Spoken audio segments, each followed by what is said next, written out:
नमस्कार.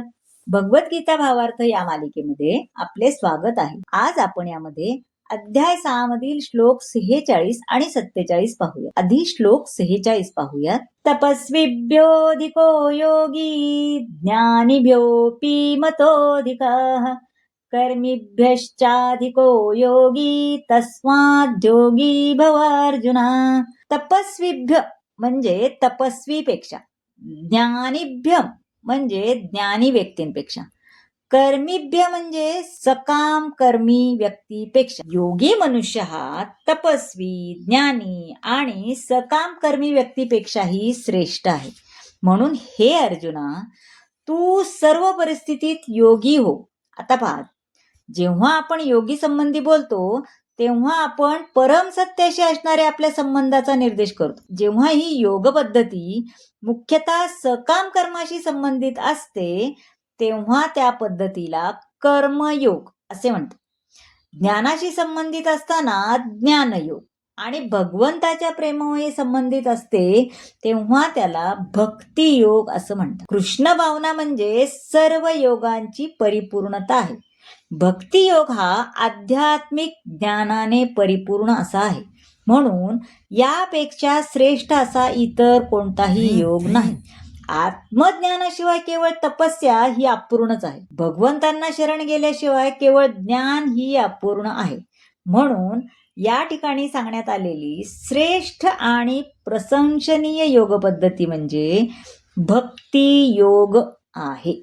आता श्लोक 47 पाहूया. योगिनामपि सर्वेषां मदगतेनान्तरात्मना श्रद्धावान् भजते यो मां समे युक्त तमो मताः.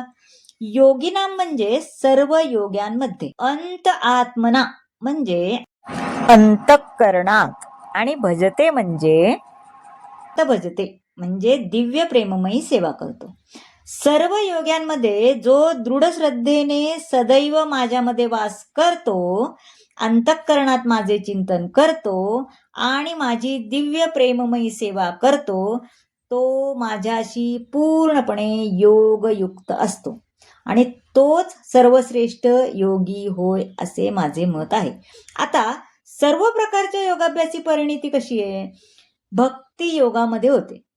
योग म्हणजेच वास्तविकपणे भक्तियोग आहे आणि कर्माच्या प्रारंभापासून भक्ती योगाच्या अंतापर्यंत जाणारा मार्ग म्हणजे आत्मसाक्षात्काराचा अत्यंत लांब पल्ला आहे. निष्काम कर्मयोग म्हणजे या मार्गाचा आरंभ आहे. जेव्हा कर्मयोगामध्ये ज्ञानाची आणि वैराग्याची वृद्धी होते तेव्हा त्या अवस्थेला ज्ञानयोग असं म्हटलं जातं.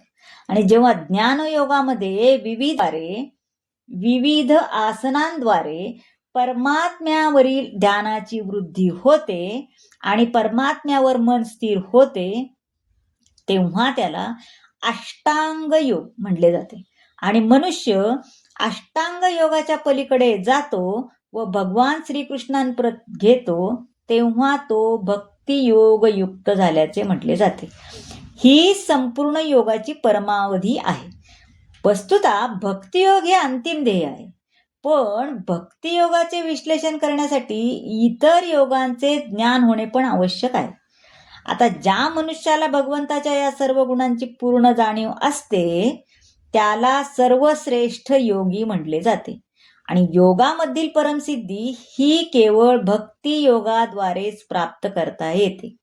या प्रकारे भगवद्गीतेच्या ध्यान योग या 6व्या अध्यायावरील भक्ती वेदांत भाष्य अर्थात भावार्थ संपन्न झाला. 6वा अध्याय समाप्त. तर मंडळी, कसा वाटला आजचा भाग नक्की सांगा.